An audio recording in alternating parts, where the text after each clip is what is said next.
तो ये हमें तय कर लेना है अब अपने स्तर पर कि हम हमारे व्यक्तिगत और वैयक्तिक जीवन में अंग्रेजियत की और अंग्रेजी भाषा की गुलामी से बाहर आएंगे।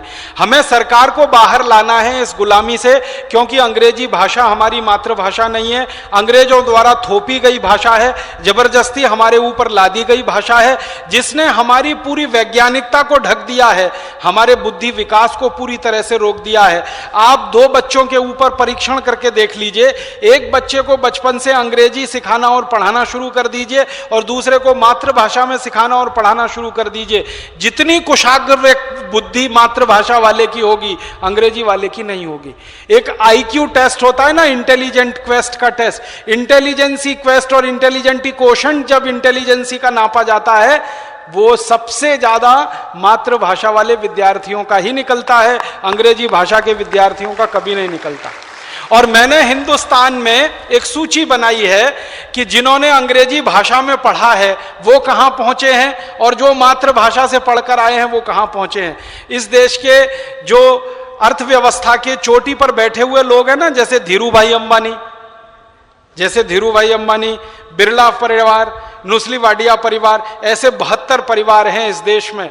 इन 72 परिवारों में से 3 को छोड़कर 69 परिवारों के शीर्ष पर जो लोग बैठे हुए हैं वो सब मातृभाषा के पढ़े हुए लोग हैं। कोई गुजराती में पढ़ा है, कोई तमिल में पढ़ा है, कोई तेलुगु में पढ़ा है, कोई कन्नड़ में पढ़ा है, कोई हिंदी में पढ़ा है, कोई पंजाबी गुरुमुखी में पढ़ा है और शीर्ष पर पहुंचा है। और आपको सुनकर हंसी आएगी कि अंग्रेजी भाषा में जो पढ़े हुए लोग हैं वो इन मातृभाषा वालों के नीचे 10-10 हजार रुपये की नौकरी कर रहे हैं, 15-15 हजार रुपये के नौकर हैं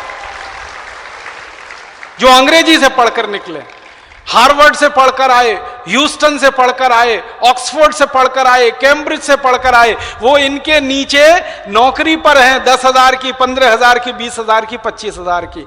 मालिक जो हैं कंपनियों के, जिन्होंने एम्पायर खड़ा किया है, साम्राज्य खड़ा किया है, वो तो सब मातृभाषा वाले लोग हैं।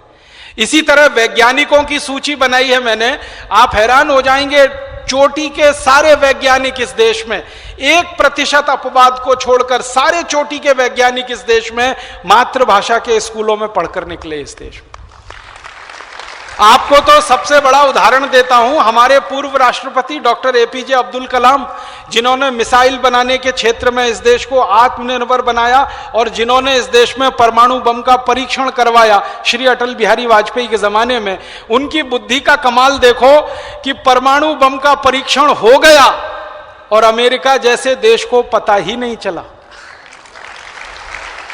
अमेरिका के जासूसी करने वाले सैटेलाइट हैं, हमारे स्पेस के ऊपर अमेरिकन सैटेलाइट 1-1 मिनट की जासूसी करते हैं। हम यहां बैठे हैं और इतना बड़ा समूह है, इसकी जासूसी वो कर लेते हैं।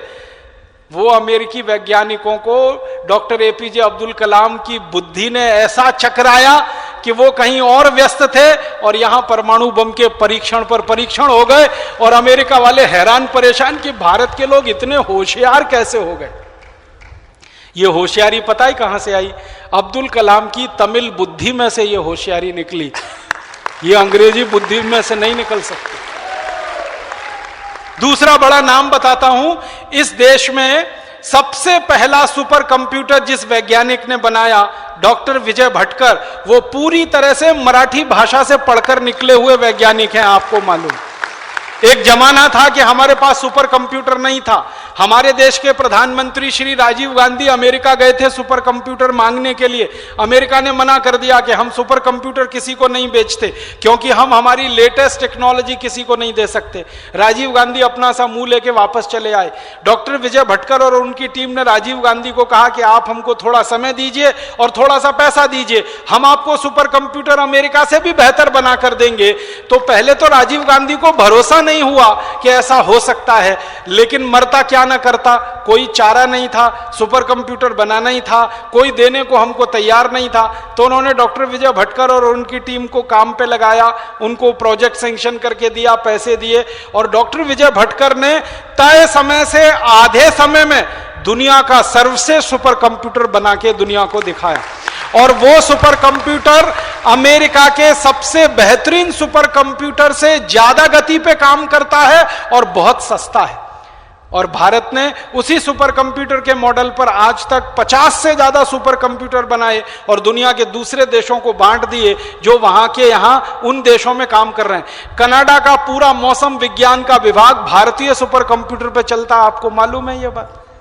कनाडा जैसा आधुनिक देश, कनाडा जैसे दुनिया के 20 देशों में भारत के सुपर कंप्यूटर लगे हैं। और ध्यान दीजिएगा, डॉक्टर विजय भटकर मूलतः मराठी भाषा के विद्यार्थी हैं और मराठी के साधारण स्कूल से पढ़कर निकले हैं। साधारण स्कूल समझते हैं? म्युनिसिपैलिटी का, जिनमें हमारे नेताओं के बच्चे कभी झांकने को नहीं जाते, अधिकारियों के बच्चे कभी झांकने को नहीं जाते। साधारण म्युनिसिपैलिटी के स्कूल में पढ़कर निकला हुआ कोई बच्चा देश में सर्वश्रेष्ठ सुपर कंप्यूटर का निर्माता हो सकता है। साधारण तमिल स्कूल में पढ़कर निकला हुआ बच्चा इस देश में कोई सर्वश्रेष्ठ मिसाइल बनाने की तकनीकी का निर्माता हो सकता है, परमाणु बम बनाने की तकनीक का निर्माता हो सकता है।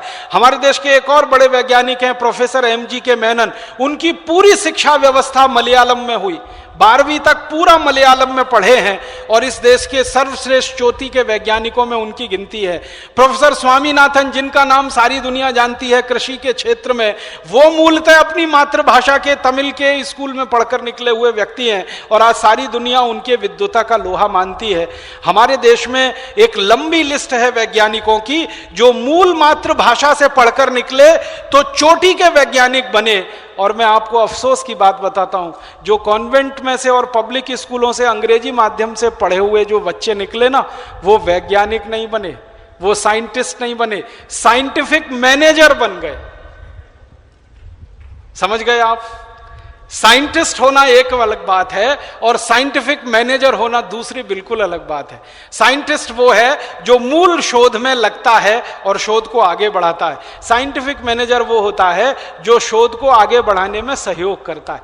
जैसे स्वामी जी कुछ लिख रहे हैं, लिखने के लिए कागज चाहिए, तो कागज किसी ने लाके दे दिया, वो साइंटिफिक मैनेजर है, लिखने वाला साइंटिस्ट है। तो साइंटिफिक मैनेजर बन के ही रह जाते हैं सारे कॉन्वेंट और पब्लिक स्कूल के बच्चे अंग्रेजी में पढ़कर निकलते हैं, क्योंकि मूल बुद्धि चलती ही नहीं है, क्योंकि अंग्रेजी में आप सोच नहीं सकते हैं, क्योंकि मातृभाषा आपकी अंग्रेजी नहीं। जो आप मूल भाषा में सोच सकते हैं वही भाषा में आप कर सकते हैं। इसलिए भारत के सर्वश्रेष्ठ वैज्ञानिक निकले तो मातृभाषा में से, सर्वश्रेष्ठ उद्योगकर्मी निकले तो मातृभाषा में से, सर्वश्रेष्ठ व्यापारी निकले तो मातृभाषा में से, सर्वश्रेष्ठ संस्कृत विद्वान तो मातृभाषा में से। हर जगह विद्वान को आप ढूंढोगे, देखोगे, परखोगे तो और मैं आपको एक बात बताना चाहता हूं जो आप खुद महसूस कर सकते हैं, देख सकते हैं। अंग्रेजी भाषा के जो स्कूल चलते हैं ना, अलग अलग जगह पब्लिक स्कूल चलते हैं, कुछ कॉन्वेंट स्कूल चलते हैं, मैंने बहुत बार करके देखा है, उनका मूल ज्ञान बहुत ही कम है वहां के विद्यार्थियों का। और जो हिंदी मातृभाषा के स्कूल चलते हैं ना, या कन्नड़, तमिल, तेलुगु, उड़िया आदि के मूल स्कूल चलते हैं, उनके बच्चों का मूल ज्ञान बहुत ज्यादा है। मूल ज्ञान समझते हैं? जिस पर आप सारी इमारत खड़ी करते हैं अपनी जिंदगी की, वो मूल ज्ञान जो मातृभाषा के विद्यार्थी हैं उनका सबसे ऊंचा है और जो अंग्रेजी भाषा के विद्यार्थी हैं उनका सबसे नीचा है। अगर आप मूल ज्ञान की स्थिति का अगर तुलनात्मक अध्ययन करेंगे तो मातृभाषा के विद्यार्थी गणित में बहुत ऊंचे हैं, मातृभाषा के विद्यार्थी भौतिक शास्त्र में बहुत ऊंचे हैं, मातृभाषा के विद्यार्थी रसायन शास्त्र में बहुत ऊंचे हैं, मातृभाषा के विद्यार्थी समाज शास्त्र में बहुत ऊंचे हैं। मातृभाषा के विद्यार्थी सिर्फ अंग्रेजी में कमजोर हैं, इसलिए वो जिंदगी के हर क्षेत्र में कमजोर हो गए हैं और कहीं भी आगे बढ़ने के लिए उनके सारे रास्ते बंद हैं। वो अंग्रेजी में फेल हो जाते हैं, बाकी सभी विषयों में उनके 100 में से 99 नंबर आते हैं, 100 में से 98 नंबर आते हैं, 100 में से 95 नंबर आते हैं, बाकी सभी विषयों में।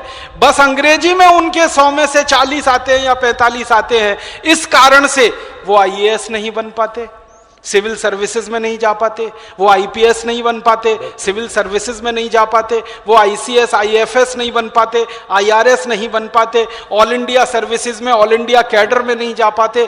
कितना बड़ा उनके साथ अन्याय हो रहा है आप सोचिए। मूल विषय का सारा ज्ञान उनको है, बस एक भाषा का ज्ञान उनको नहीं है, और वो भी ऐसी भाषा जो विदेशी भाषा है उसमें उनको ज्ञान नहीं है, तो उनको सबको पीछे रह जाना पड़ता है। और जिनको सिर्फ विदेशी भाषा परीक्षा आती है और विषय का ज्ञान कुछ खास नहीं होता है, वो सब उच्च पदों पर पहुंच जाते हैं और इसी कारण से देश की व्यवस्थाओं को ठीक तरह से चला नहीं पाते हैं और देश की सारी व्यवस्था को गुड़ गोबर करके और पूरे समाज का सत्यानाश और सर्वनाश कर देते हैं। ये बहुत बड़ी बात है। ये विदेश में रहने वाला चपरासी, ड्राइवर, झाड़ू लगाने वाला, लैट्रिन साफ करने वाला भी अंग्रेजी जानता है। तो अंग्रेजी जानने से वो बड़ा नहीं हो जाता, वो झाड़ू लगाता है, वो लैट्रिन ही साफ करता है। तो अंग्रेजी जिसको आती है हम मानते हैं वो बहुत कुछ जानता है। अरे विदेशों में रहने वाला ड्राइवर, चपरासी, लैट्रिन साफ करने वाला, जूते पॉलिश करने वाला, मालिश करने वाला, सारे के सारे लोग अंग्रेजी बोलते हैं। लेकिन ये एक बहुत बड़ा षड्यंत्र है कि जब भी राजीव भाई ने कहा कि भारत की सत्ता में, भारत की शासन व्यवस्था में, भारत की शिक्षा, उच्च शिक्षा व्यवस्था में, भारत के तकनीकी व्यवस्था में किसी को इंजीनियर आदि बनना हो, आईआईटी करना हो, तो अंग्रेजी नहीं आता है तो नहीं जाएगा उधर।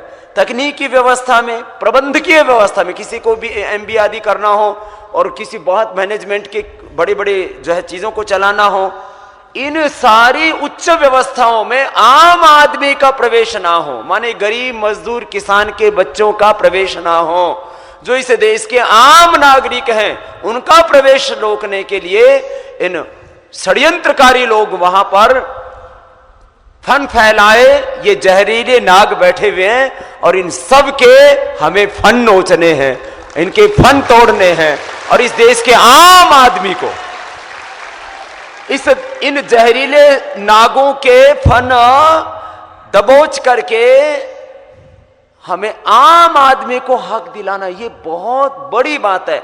इस देश के अंग्रेजी के कारण से 99% लोगों के साथ में अन्याय हो रहा है और ये बात हमें इस देश के लोगों को समझानी है। जैसे आपको अभी भाई राजीव जी बता रहे हैं, इस तरह से इस देश के जब 100 करोड़ से ज्यादा 114 करोड़ भारतीयों को बताएंगे कि राष्ट्रभाषा हिंदी में और अन्य भारतीय भाषाओं में हमारा शिक्षण, हमारा शासन, हमारी न्याय व्यवस्था, हमारी उच्च शिक्षा, हमारे सारे काम हम भारतीय भाषाओं में करना चाहते हैं, तो फिर इस देश के 114 करोड़ लोगों की आवाज को कोई दबा नहीं सके।